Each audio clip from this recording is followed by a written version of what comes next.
Hello, everyone. Genuinely talented people who leave a significant mark on history are born infrequently. We will talk about a person who was able to turn the world of computer security upside down. When he was 15 years old, the police of the entire United States were already after him.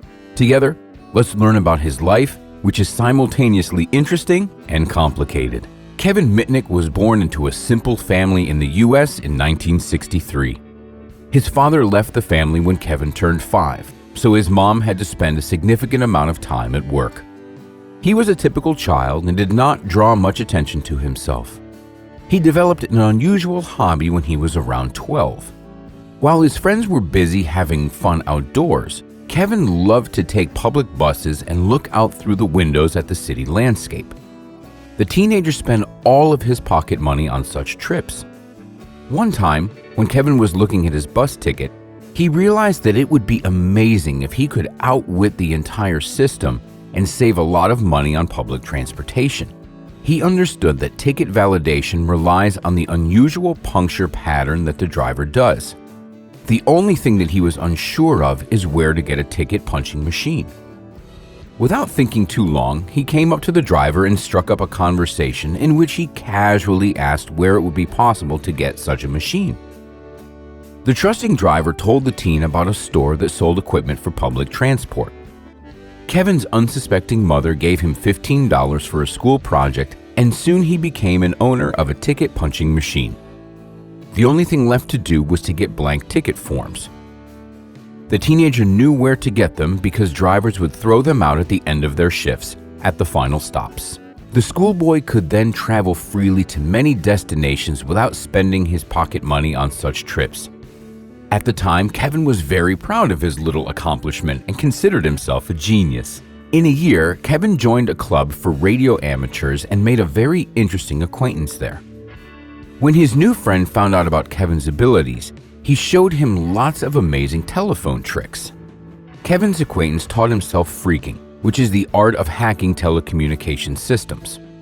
He showed Kelvin how to use a secret number to make international phone calls completely free of charge.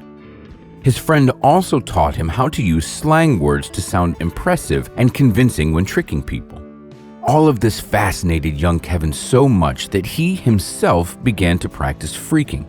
For example, he played one of his first tricks on a teacher who was offering computer classes to high school graduates. Under a different name, with the help of his own voice and tone dialing, Kelvin learned all about the computer teacher and later came to him with all the information. The teacher was shocked by Mitnick's unusual capabilities. He made an exception and accepted Kelvin to be one of his students. Many years later, Kelvin told journalists that the teacher probably regretted teaching him because of everything that it led to. Later, Kelvin continued to develop his skills. For example, at 14, he figured out how to redirect the signal from a home phone to a payphone. At 15, the teenager started to spend a lot of time in the computer classroom at his school studying manuals. After some time, he hacked into the local system of the school. What's most interesting is that Mitnick had access to the entire system, meaning that he could easily change his grades, but he chose not to do it. He was interested in the hacking process itself, not in what hacking could enable him to do. In 1979, Kelvin met a group of young hackers. In order to join their group, he had to carry out his first serious hacking assignment. The assignment was to hack into the security system of Digital Equipment Corporation, which at the time was the most effective security system.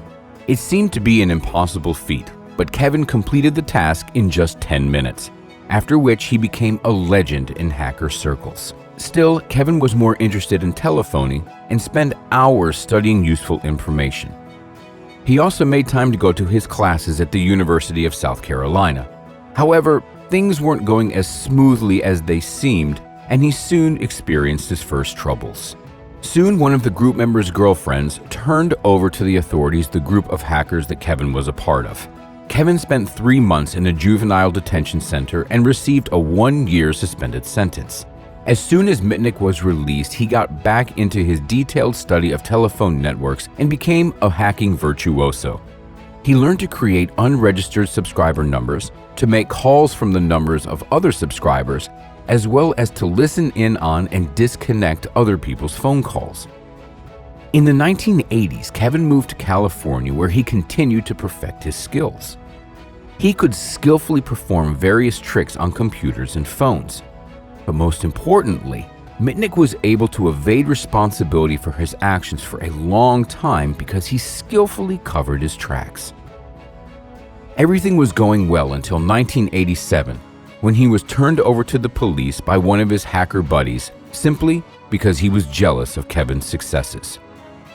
Since then, Kevin was incarcerated frequently. One of his convictions was for the illegal access of the ARPANET network. In court, the director of the Department of Computer Crimes claimed that Mitnick was a lot more skilled than a regular hacker. In 1990, Kevin was released on probation. The only condition was not to use the computer. However, as soon as he was released, Kevin again took up his activities because he was interested in finding out what exactly he was capable of. He then decided to block the number of his parole officer and wreaked chaos on the credit account of a judge. Most importantly, Mitnick deleted all of his personal information, including mentions of his arrests and convictions from the court's main computer. Mitnick was under the FBI's constant surveillance, but in 1992 he completely disappeared from their view. While Kevin was being searched for across the entire country, he accomplished an incredible feat of connecting to the telephone system of the FBI. As such, all conversations between FBI agents were available to him, and so he was always one step ahead of them. In 1994, he was suspected of stealing electronic serial numbers of MSI Communications cell phones, as well as stealing software from Motorola. On December 25, 1994, Kevin hacked a personal computer of Tsutomu Shimomura, a leading American expert on computer security. He was able to copy hundreds of encrypted files and proved that he had no equals. Of course, this incident significantly damaged Shimomura's reputation, so catching the hacker became a matter of personal honor for him. On February 15, 1995, Kevin himself came to a police station and confessed. As a result, he was charged with 23 counts of fraud. The damages were estimated at $80 million. In some American circles, Mitnick became a legend. What's most interesting is that Kevin hacked not for his own financial gain, but simply because it was interesting for him to do so. Of course, he could have transferred millions of dollars to personal bank accounts in under 5 minutes, but even when he was on the run, he had a day job. He was a modest worker who did not draw attention to himself, but he did work informally. While he was in prison, different authors wrote several books on Mitnick. One of them was Shimomura, who, among other things, said that Mitnick truly had no equals. In January of 2000, Mitnick was released, after which he never returned to his old life.